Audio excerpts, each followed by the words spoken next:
Di balik sunyi yang menebal dalam kabut di Arat Nasun, di antara desir angin dan bisikan gaib yang tak biasa, hidup seorang yang tak dapat dijelaskan oleh logika. Namanya Ho'oh Tenan, bukan dongeng atau dusta, melainkan luka yang menjelma menjadi mantra. Bagi sebagian, ia adalah legenda yang terlalu gila untuk dianggap nyata. Bagi lainnya, ia adalah realitas yang terlalu dalam untuk dipahami.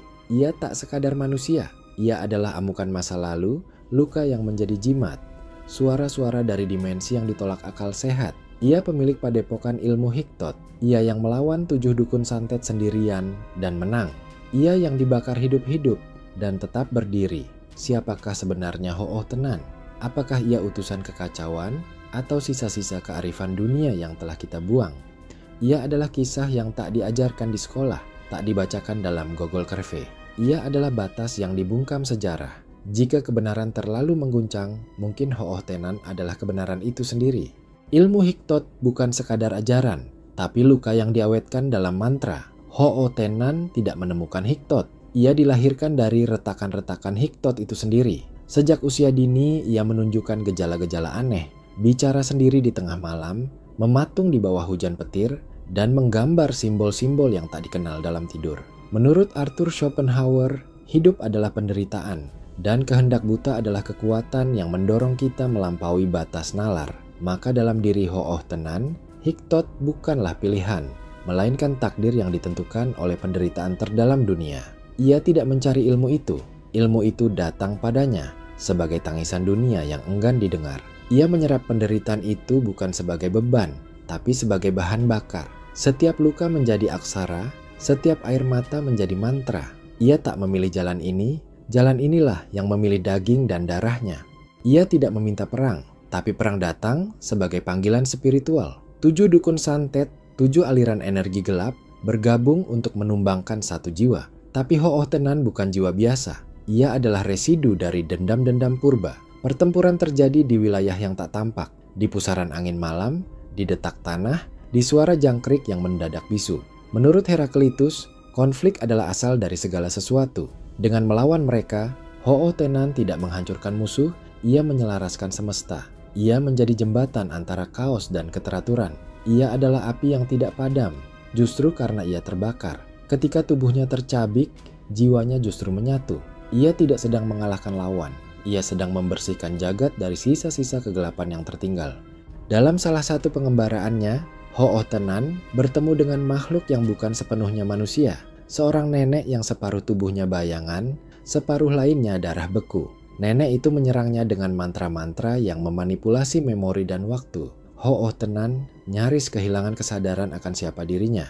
Menurut Maurice Merleau-Ponty, tubuh bukanlah benda, ia adalah penghayatan. Maka dalam pertarungan ini, tubuh Ho'oh Tenan bukan alat, melainkan medan pertempuran eksistensial. Ia bertarung bukan untuk menang, tapi untuk tetap menjadi dirinya di tengah serangan identitas palsu. Ia tidak melawan nenek itu, ia melawan kemungkinan menjadi bukan dirinya. Sebab ketika identitas diretas, manusia hanya tinggal bayang dari bayang-bayang. Ho'oh Tenan pernah dirawat karena gangguan jiwa. Ia tertawa tanpa alasan, berteriak dalam bahasa asing, dan menulis puisi dengan darah ayam. Namun dari kegilaan itu lahir sistem ilmu Hiktot yang terstruktur dan nyaris matematis. Dalam pandangan Carl Jung, kegilaan bisa menjadi pertemuan dengan bayangan terdalam manusia, proses individuasi yang membawa seseorang ke pusat jiwanya. Maka gangguan jiwa Ho'oh Tenan bukan disfungsi, tapi fase transformasi arketipal. Ia bukan gila. Ia sedang melewati lorong bawah, sadar untuk membawa terang dari kegelapan. Dalam kegilaannya, ia menemukan keteraturan.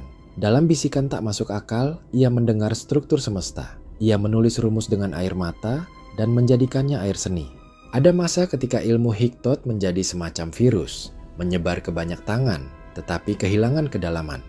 Ho'oh Tenan menantang para peniru dan pemakai setengah sadar. Ia adu ilmu, bukan untuk berkuasa, tetapi untuk menyelamatkan esensi Hiktot dari kehancuran trivialitas. Menurut Emmanuel Levinas, tanggung jawab tertinggi manusia adalah menjaga wajah sesama dari reduksi dan banalitas. Dalam pertarungan sesama pengguna Hiktot, Ho'oh Tenan bukan pejuang, tapi penjaga wajah ilmunya. Ia melawan demi tanggung jawab etis terhadap makna yang lebih besar. Ia bukan menghukum, ia menyucikan. Ia bukan menghakimi, Ia mengembalikan Hiktot pada kedalaman asalnya. Sebagai pantulan jiwa yang luka, bukan sekadar teknik murahan. Dalam puncak konflik, Ho'oh Tenan ditangkap oleh dukun santet dan dibakar hidup-hidup. Api memeluk tubuhnya. Tapi dari dalam kobaran itu, ia berdiri dengan mata menyala seperti bara dan rambut yang berubah putih. Menurut Friedrich Schelling, kebebasan sejati muncul dari pengalaman penderitaan terdalam yang menyatu dengan alam. Maka Ho'oh Tenan bukan hanya selamat dari api. Ia menjadi simbol kebebasan yang melampaui kematian. Bagian dari kekuatan alam itu sendiri yang menolak musnah. Ia tidak dibebaskan oleh api. Ia dilahirkan kembali olehnya. Sejak itu, setiap langkahnya mengandung bara. Setiap kata adalah nyala. Dalam ritual tertentu, Ho'oh Tenan membuka tubuhnya pada arwah leluhur untuk menarik pusaka dari alam gaib. Ia dirasuki, tubuhnya bergetar, lidahnya berbicara dalam suara yang bukan miliknya. Dan dari tanah atau dari angin, muncul keris atau batu bertuah. Menurut Walter Benjamin, sejarah bukanlah garis lurus, tapi kilatan-kilatan kekuatan dari masa lalu yang menuntut ditebus. Maka ritual kerasukan Ho'oh Tenan adalah usaha menebus sejarah. Ia memanggil pusaka bukan untuk kuasa, tapi untuk mendamaikan luka-luka lama yang diwariskan. Ia tidak mengoleksi benda, ia memanggil ingatan. Dan setiap pusaka yang muncul adalah potongan jiwa yang pernah terlupakan oleh sejarah.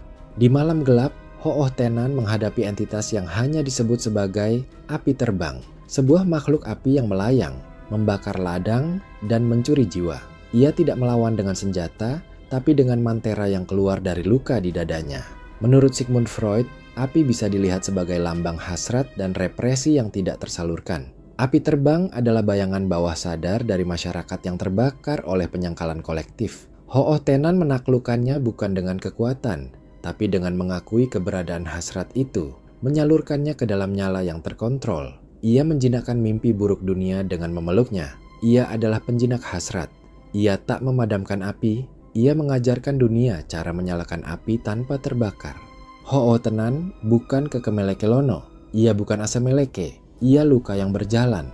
Ia simbol bahwa dunia ini menyimpan ilmu yang tidak bisa dijelaskan dengan rasio. Dan manusia yang hidup di antara kewarasan dan kekacauan, dunia belum tentu siap menyambutnya kembali, tapi sejarah takkan sanggup menghapusnya dari hati.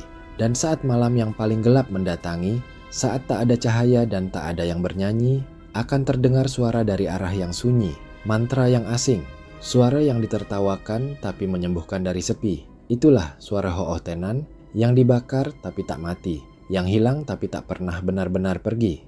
Ojo nesu-nesu terus. Cepat tua engkau Ho'oh Tenan.